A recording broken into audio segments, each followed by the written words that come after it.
What's up everyone, and welcome back to the MMA Sound. Today let's get started with Bobby Green telling how it feels fighting Islam Makhachev and how strong he is. Mora. And you're aware of all this. You guys game planned all that. Yeah. And I made one mistake that when he's going to Kimura, I'm supposed to snake away. Then when I re-snake back, but he mounted me as I re-snake right here. Watch. He's going to go for it here. He's going for the wrist. Yep. And you know what's going on. So you put your hips the other way. The other way there. Now he's going to go. Now I'm going to go back the other way again. Pretty filthy. Pretty filthy. Yeah. Now, this is the only problem I have a problem with the fight is one thing I learned is he's really fucking strong. Yeah. Them legs are tight. I'm trying to fucking move and get my hips. Hey, well, I can now, so fuck it. I turned over. Now, I'm stuck here. Second story for today. Nurmagomedov has explained why fans can't compare his success to current lightweight Charles Oliveira. While he may not be the champion, Charles Oliveira is widely considered to be the best active lightweight on the planet. In contrast, Nurmagomedov is viewed as the greatest lightweight of all time, with some arguing he's still technically in the prime of his career, despite being retired. Here is Michael Bisping reaction to who would win between Charles Oliveira against Islam Makhachev, and discusses Khabib saying that Islam will ride Charles like a donkey. You know what I'm saying? And they're trying to get that fight. And he did say that if they were to fight, that Islam would ride him like a donkey. Did you see that? It was me. Now it will become Islam. This is like Father told. He say last 10 years, best lightweights in the world. This is my students. This is how Father told. When Khabib going to finish, Islam going to come. Okay, if they want it in Brazil, we're going to come to Brazil, Rio de Janeiro, Sao Paulo, no problem. We're going to finish Charles in his own game on the ground on Brazilian land. We're going to teach all the fans what is top control, how we finish people. We're going to get the belt and go back. We're going to take some big hugs from Brazilian fans. They're going to love Islam's ground game. Yes, but brother, you should have did it in this accent. That would have made this segment of podcast much better. Because Father say, we go down to Brazil, we take big belt. We take some Brazilian hugs and maybe some bitches. And then we go home. Very good time. Of course, Khabib's going to say that. Of course, he's coaching Islam. So, of course, he's bloody confident in his boy. And to be honest,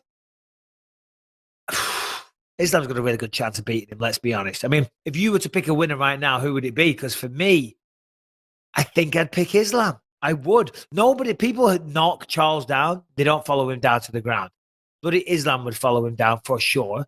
Islam would be able to take him down. And the reason I say that is because Charles's takedown defense, I'm not saying it's bad, but he doesn't have to keep it super on point because people do not shoot on Charles Oliveira. You know, it's just a bad idea. So therefore, if you don't use those tools, they're going to diminish a little bit. They're not going to be sharp. Going to keep those tools sharp. And Islam on the ground is incredible as well. So I don't know. It's disrespectful to the champ to say that. I'm just saying that Islam could be the one, though, to dethrone him. Yeah, I mean, it makes a ton of sense. But for the same reason, I always wanted to see prime Tony Ferguson fight Khabib. I would love to see Oliveira because you're right. Islam will not be afraid. But I definitely think there is a world which Charles Oliveira can submit Islam Makhachev from the bottom. I think there's a world in which he can, counter the Sambos and get, counter that Sambo style and get a sweep and end up in top position, which is not a position I've ever seen. I've never seen Islam Makhachev from the bottom needing to work his way back up. So it's like, if to me, I would pick Charles Oliveira in that fight. I would pick Charles Oliveira against any 155er on the planet right now, simply because I'm done with the business of doubting Charles Oliveira, right? And I think that's what Khabib was talking about with the undisputed thing, right? Because when Khabib left, he had beaten Poirier, he'd beaten Gaethje, he had beaten McGregor. There was no credible challenger for him at 155 at that point. So it became a thing where it's like, okay, now Chandler and Oliveira are going to fight as like the two next best guys. But I mean, nobody was sitting there when Khabib was retiring saying, oh yeah, Charles Oliveira, he's the man to beat Khabib for sure. Yeah. And didn't Khabib say another thing as well? So you go down in all of your fights. You are constantly hitting the ground. And I understand what he's saying because anytime you get dropped, it creates this what-if kind of scenario. And Charles does get dropped, but that's what makes him so exciting. And the reason he gets dropped is because he's happy to go forward and just walk through whatever's being thrown at him to land his own shots. Not the smartest, but certainly adds for a bloody exciting fight. You know what I mean? Because, come on, last few times Charles has fought, it's been unreal. Chandler, who was it, Poirier, and then Gagey, got dropped in all of them, got nearly finished in all of them, but did enough to come back. And that's Khabib's point, saying a true champion, brother, should not go like this. But I don't know. I like that. I like seeing fighters go through adversity. I like seeing them take the hard path, if you will. I mean, certainly as a fan, you want that. You're on your feet, you're applauding, you're going crazy. If you're the coach, you don't want that. But what do we think of this? Because I did see DC was in the news this week. He said, if Charles Oliveira beats Islam Makhachev, then Oliveira could be the one to lure Khabib out of retirement. And if what you said is true, well, you're not making it up. That quote's what he said, father's plan. You know, we're going to beat them all. We're going to prove that our style is the best. We're going to bring the belt back. You know, if there's a guy out there, Charles Oliveira, and he beats Islam, essentially what he's done is taken that reputation, because now Islam is the representation. He's their biggest name. He's their golden goose, whatever you want to call it. You know, he's the guy flying the flag. And if Charles can beat him, you never know. Khabib might take that a little bit personal and say, right, fuck this shit. This is number one bullshit. I got to get the gloves on. Mother, I'm very sorry, but father's plan. You know, wouldn't that be awesome? What a fucking storyline that would be. And oh my God, what a pay-per-view. Well, you know, it's funny because there is precedence here. He did say the only way he would give Conor McGregor a rematch is if Conor came back and beat Islam. So, like, he's already kind of opened the door for that. I didn't see that.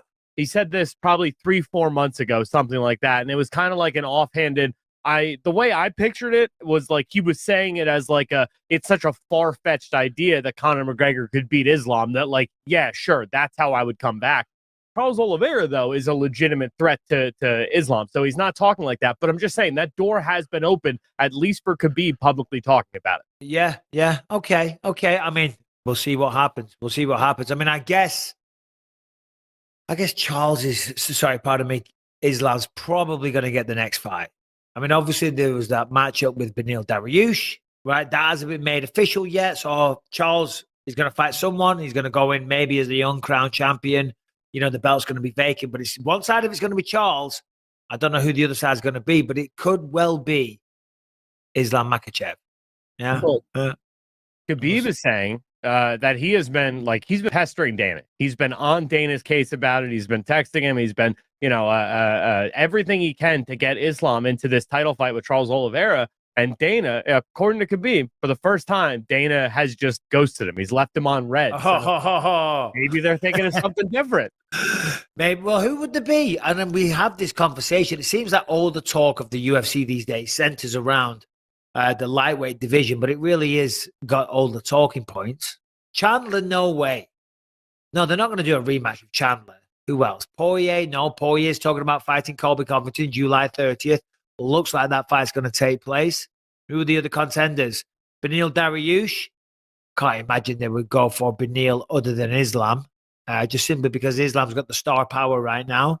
Who else is there in there? It's not going to be Conor because he's not fighting this year. I don't think so. He's too big for the division right now, isn't he? Yeah, he's a little bit too big for 155. That's for sure. That's for damn sure. Anyway, should we move off? Something to do with Islam Makhachev, Khabib, and Charles Oliveira.